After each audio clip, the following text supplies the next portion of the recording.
Hey guys, Drutter here. It's July 26th, 2015. I'm in Grandma's backyard garden here, and this will be a garden update video. I will get back to my two regular passionate topics, ending the war on drugs and sound money in free markets. If you haven't seen my last video where I say that I'm going to be diversifying my topics into those two main themes, then check it out. I'll put the link down below. Only a couple hundred people have checked it out so far, but it's kind of a fairly important channel update video. And first I'm going to show you some footage taken over the past couple weeks, and then a little bit of new stuff from today. Hey guys, it's the beginning of July, and I will not be doing a video today, but I'll put this in to a video soon, so it'll be later July when you get this. But I just want to show this before the sun goes down. This is actually it's a sucker, not a branch. A sucker that I left on. The original branch that it came off of is missing. But this is a sucker I decided to keep, and it was one that I did not stake until recently, after I saw that it had snapped off, and it had laid on the ground like this for a while. And that happens sometimes with branches or with suckers that that have a snap like that. They just become too big and too heavy. In nature, maybe they would have been leaning against another nearby bush or whatever, but here in the garden there's nothing but a few weeds, so it did snap, and that happens. But then what you need to do is get that plant off the ground right away, and even maybe dust off the leaves, because hidden in the soil are microbes, and some of them are not beneficial microbes. And in fact, in this case, what is happening is we're getting some kind of a rot or blight. I'm not sure at the moment, but if you look at other parts of the plant, it does spread quickly, and we can go up to almost any part of the plant, and you can see that the ends are turning orange. And that's not happening on my other plants. It's not happening on the plants that are properly off the ground. Like this Amish paste here, in good shape. All the leaves are nice and green all the way. And you try and keep it off the ground. Try and stake up anything that's getting low, or whatever your method is for keeping it off the ground, just keep it off the ground. I didn't get to this one in time. I tried staking it, I think, last night just to keep it up, but I noticed today, at the end of today, that unfortunately this is going to have to come out of the ground, and I probably will just throw all these out. They're not even big enough to try and ripen, so unfortunately I just lost one of my 22 plants, and hopefully none of the others that I'm checking tonight are going to have any blight. Wait a second, I think I see one already. I may have lost 2 plants. And that happens sometimes. That's why you have to have backup plan. You got to have backup plants, lots of plants. A few days later now, out here in the back garden, and a bit of an update. Here are the Amish paste, as you can see. Lots of them, doing really well. Fruit, flowers, lots of green growth. Plants are healthy, and that's a great success story. The Amish paste, as I've noticed in past years, are more resistant to disease than some of the other varieties I have. And this is a really nice strain of tomato plant, and I will continue to grow it. They make good paste tomatoes. They're not super good like fresh sandwich tomatoes type things. They do taste good. They're good. It's just that I have other varieties I would prefer for that. But these do make really good paste tomatoes, and I like to make pizza sauce and stuff like that. But anyhow, check out this blank section. Yeah, that's a little disheartening to any gardener to have happen to you. I lost 7 plants. But do have some tomatoes coming ripe now here on this side of the garden. There's a lot less of them, but they are coming ripe. So what happened was I had a number of plants that ended up with blight, which is a disease that comes out of the soil. It lives in a lot of soil, in fact, and it's really hard to get rid of out of the soil. You have to basically burn it and scorch the soil in order to get rid of it permanently. So most gardens just end up having blight in the soil. I'm not an expert on that. There's other videos that'll talk about that a bit better, but basically my experience with it is when I get it, I take the plants right out if they're really badly infected. This plant was not. I managed to save it, and this plant was also not super badly infected, and I managed to save it.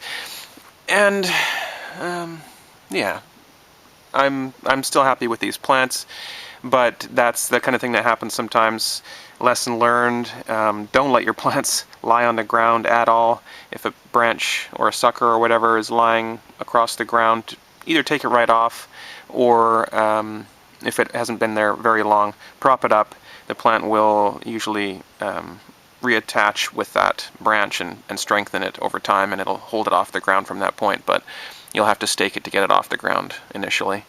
And hopefully the plant will not develop any blight from that, but or rot as it's called, early rot, late rot, blight. There's powdery mildews and things that you can get on your plants. My experience with it is just take it off. Take that branch off. Take any infected branch off. At this point, your plants are doing well. They have good roots. They have enough solar panels installed that they can recover from pretty much anything that happens to them. If they lose a few leaves, no problem. Even a few branches, no problem. The plant will just regrow it at this point.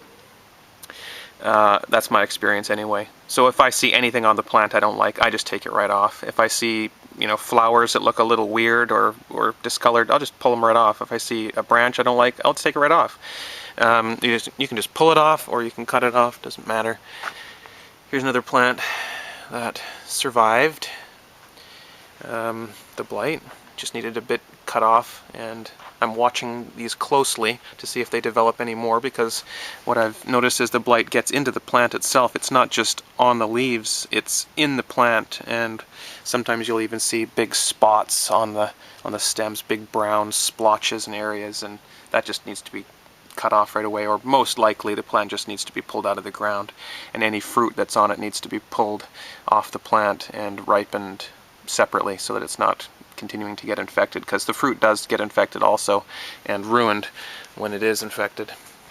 Anyhow, that's a little update on what's going on here in this garden, and I do have a number of sweet 100s still going. Not the crop that I would have wanted, but I do have a few backup plants in the greenhouse. I have a side garden full of tomatoes, and of course I have the Amish paste section, which is incredible this year. Best year yet. Stay tuned. There's this jungle in here. I have a hodgepodge of tomato plants just 'cause. I've got 4 black bell tomatoes here. They're not black yet, but they ripen black. And the orange bell are here in the side garden.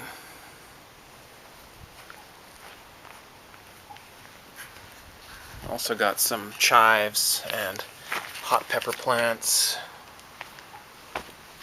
That's the garlic. It's dried up and gone for next year. Mint and oregano. Lettuce, spinach. Doing nicely now. As we get further into July, some of them are falling off. Occasionally, finding an ugly leaf like that, you just take them off. Don't leave anything ugly on your plants. And back to today's footage again. As you can see, the Amish paste are doing extremely well. They're all over the place in this garden, and they're even starting to ripen. In past years, I've often had it where I just barely get the fruit up to their correct size in time to bring them inside and ripen them inside, which is not quite as ideal in my opinion. Really nice to have fruit that has grown and ripened on the plants. In Canada, we don't always get that opportunity with tomatoes, but this year I will. These are the first ones ripening this year. I haven't taken any off yet, but... And of course I'm getting another, I don't know, several handfuls of these little sweet 100s every day. So, and I will show you around the rest of the yard before ending the video.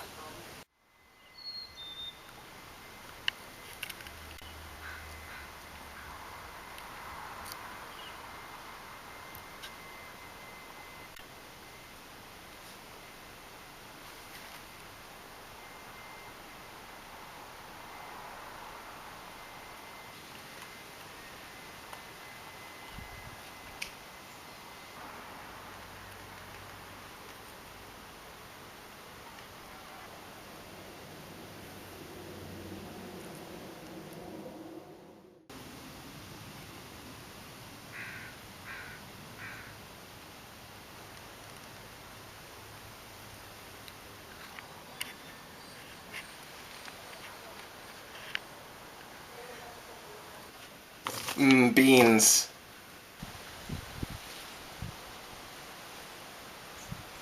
Wasn't the best year ever for these sweet peas, but I did get a decent crop in, and Grandma's happy about that. It's kind of a tradition.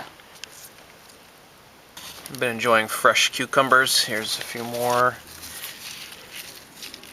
The tiger lilies are out now. The oregano's gone to seed. I got tiny peppers on my hot pepper plants. Here's the real story now in the side garden. These orange bell style tomatoes. I've done them for many years.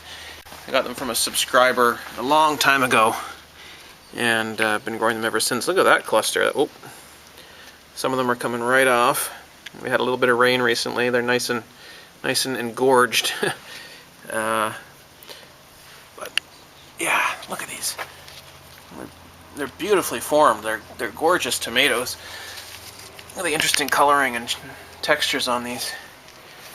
There's lots of them.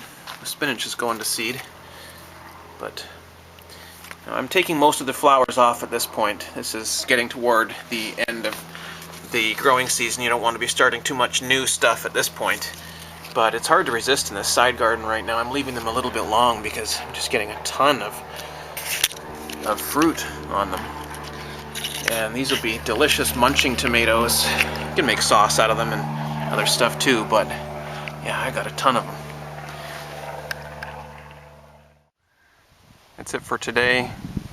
Happy summer, all you gardeners out there. Well, everyone watching this. Middle of summer, at least in the northern hemisphere. Enjoy your gardens, enjoy the weather. Hope you're doing good. Next garden update, probably in a couple weeks or so. Talk to you soon.